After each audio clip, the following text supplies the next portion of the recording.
Hey guys, welcome back to Green Water Fish. Today I just want to give you guys a quick update of my fish tanks. So this is a 10-gallon plant tank, and as you can see here, all of my plants have pretty much taken over the entire tank. If you can see here, the Java fern has taken up a lot of space in the tank, the majority of the space here. Stargrass, it's growing pretty fast, but it has slowed down quite a bit after I switched from carbon dioxide to liquid carbon source. And there are some melting right here. I think it's because there's not enough light that's getting to that part, and I haven't really trimmed them for maybe a month, so that's my bad. But after I trim it and remove some of the floating plants, they will come back up. And the crib balancing in the back, as usual, is taking over the entire place. It's growing so big all the way to here from the other side. And the bronze cribs are growing pretty well as well. It's almost reaching up the top of the tank now. These guys are doing okay, I guess. They kept getting eaten by my tetras, so that's a bummer, but they're still alive and still growing, so that's good. The Amazon sword in the back, you probably can't see that well because it's pretty much blocked by the Java fern and the other plants, but trust me, it's big and it's not slowing down either. And let's take over to this side. The stargrass here, a little bit of melting again after I trimmed them. They'll be fine. They're already reaching the top of the water, so I'm just being lazy. And remember, there was some Rotala Ingui here? Well, that plant did not really do that well in the tank in this setup because I think the stargrass is a lot more aggressive than the Rotala. So because stargrass is much faster growing than the Rotala Ingui, so that plant just slowly melts away. There's only one plant that's left here. So we'll see what I can do about it. Most likely, I'll have to get rid of that. And regarding the floaters, so you can see that the dwarf water lettuce, especially this guy, is huge compared to what it was like before. And there's still a lot of red root floaters up here. So these floating plants have taken up a lot of space apparently, and you can see the massive root system here. It's actually really pretty. I really like the look that it gives out. And if you're careful or detail oriented, I would say, you will see that there are some Java moss attached to the driftwood. Well, it didn't come out of nowhere because I used to have a big lump of Java moss right here. I took it out because it was really hard for me to trim and not make a huge mess. So I decided to take all of them out, although it was really lush and beautiful.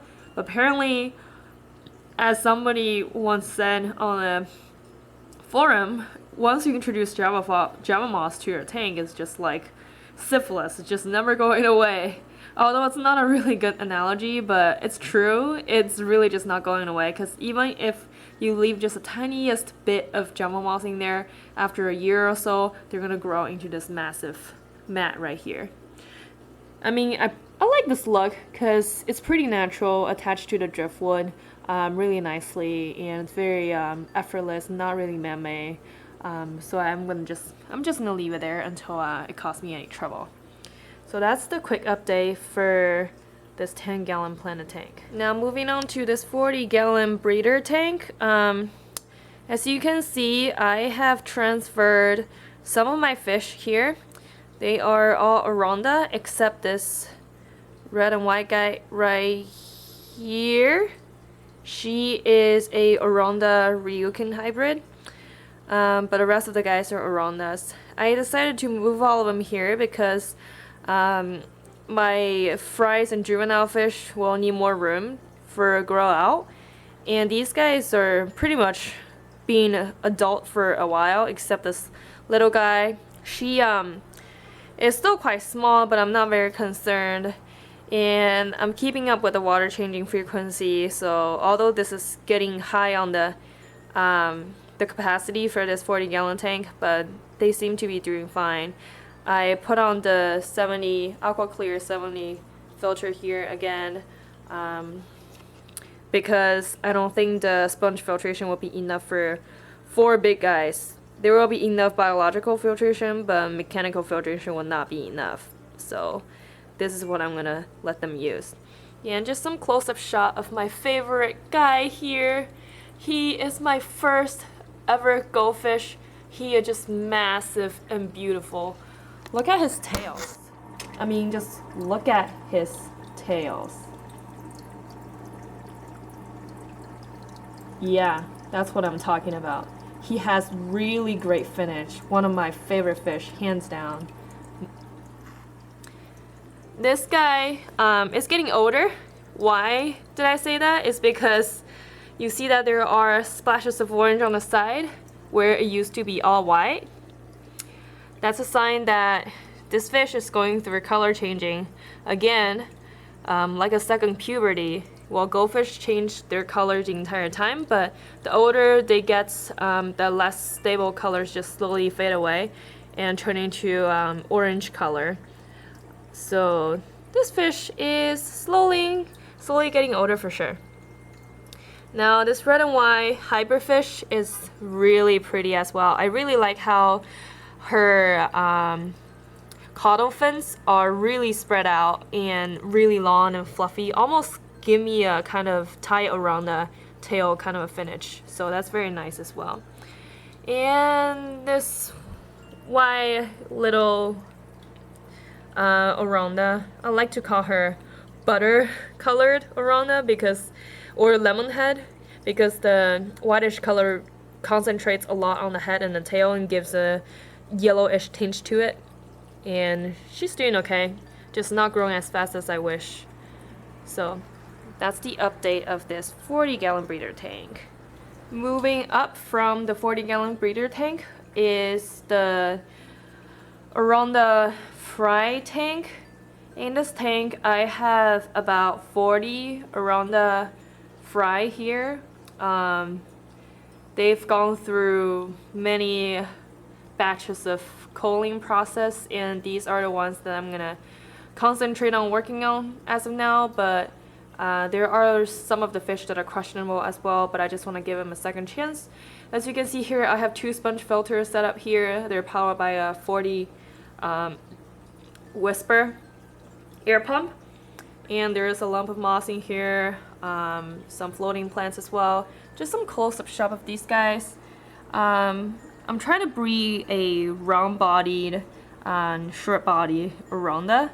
So these guys have really great body shapes. They're really compact and really deep in their body as well. So these guys are pretty promising. So far, I'm really pleased with their body shape development. So yeah, this is the quick update of this fry tank. Over here is my 110-gallon tub, and as you can see here, there are some little guys here. So this camera is not waterproof, so I cannot dip this under the water, so my apologies, but these are my Ryukin juveniles. They are getting big and very colorful. As soon as I pop them into this tub, their color just all show up. They're doing great in this big tub. I think it's great that they have a lot of room to swim around and hopefully have a great grow out. Maybe I'll try to, I'll take a better look after this summer to see where they're at and see how they're doing. But so far they've adjusted to this tub very fast. The first day they're a little skittish, but the second day they immediately picked up and noticed that it was still me, not somebody else, and they still came up to the surface to beg for food as usual. So yeah, they are doing great.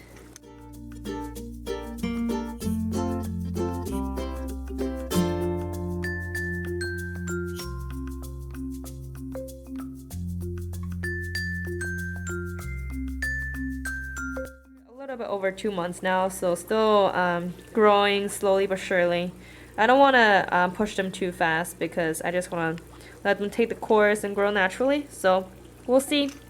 And there are some floating plants that I got here. They are not doing quite so well for some reasons. I think it's because this tub is not getting enough sunlight, And before I moved these little guys here, it used to be occupied by my other bigger fish, so they kept eating the roots and stuff, so it doesn't give them a really great chance to recover. But this plant seemed to be doing okay. So yeah, that's the update of this 110-gallon tub. Last but not least, this bubble bowl where the betta fish is. And he is just doing great. He has a very sassy attitude, as you can see, very alert all the time. And notice that when I get near, he knows that the food is here. And he can actually see my fingers, so if I feed him food, he'll follow my finger and wait for the food to drop. Very intelligent guy. Just let you see a close-up shot from top. Yeah, he's doing great. No issues. Weekly water changes does the job. I really like the setup. Some dwarf water lettuce. Not growing as well as the ones in the 10-gallon, of course, because there's not enough lighting system for this, but still surviving. And the Java moss is really taken off, and it's taking over the entire tank, as you can see, so it's great.